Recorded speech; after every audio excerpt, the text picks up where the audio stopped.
പിന്നെ അണ്ണാമല ഉണ്ടാക്കിയിട്ടുള്ള ഒരു ഇമ്പാക്ട് ഒക്കെ ഉണ്ട്. കുറച്ച് അല്ല, അതിനുശേഷം വന്നിട്ടുള്ള BJP-യുടെ പ്രസിഡന്റ് ഒന്നും അതേപോലെ ഒന്നും വർക്ക് ചെയ്യുന്നില്ല. അണ്ണാമലയുടെ കുറച്ച് ഓവർ ഷോയൊക്കെ ഉണ്ടായിരുന്നു, മേത്ത് ചാട്ടവാറടിക്കുന്ന വേഷം കെട്ടൊക്കെ ഉണ്ടായിരുന്നു. പക്ഷെ അതൊക്കെ തമിഴ്നാട്ടിൽ കുറച്ച് ഗുണം ചെയ്യും. കാരണം ഒരു അഗ്രസീവ് ആയിട്ടുള്ള നേച്ചർ, മറ്റേ വിക്കിലീക്സ് ഒക്കെ പോലെയുള്ള മറ്റേ അഴിമതിയുടെ ഫയൽസ് പുറത്തു വിടുന്നു. 30,000 കോടി രൂപയുടെ അഴിമതി DMK ഗവൺമെന്റിൽ എന്ത് ചെയ്യുന്നു ഉണ്ടെന്ന് പറയുന്നു. മാസങ്ങളോളം തന്നെ 30,000 കോടി രൂപയുടെ അഴിമതി. അപ്പൊ ഇത്തരം കാര്യങ്ങളൊക്കെ അദ്ദേഹം പുറത്തു വിട്ടിരുന്നു. അതവിടെ BJP എന്ന് പറയുന്ന ഒരു ആളുകൾക്ക് ഒരു ചലനം ഉണ്ടാക്കാനൊക്കെ സഹായിച്ചിരുന്നു. പക്ഷെ എങ്കിൽ പോലും ഒരു 10-11% വോട്ടുകളിലേക്ക് അവർ കഴിഞ്ഞ തവണ എത്തിയുള്ളൂ.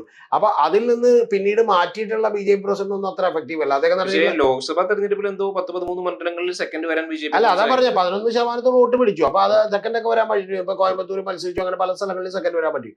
പ്രധാനപ്പെട്ട ഒരു കാര്യം ഇപ്പോഴുള്ള BJP പ്രസിഡന്റ് പലപ്പോഴും അബദ്ധങ്ങളൊക്കെയാണ് പറയുന്നത്.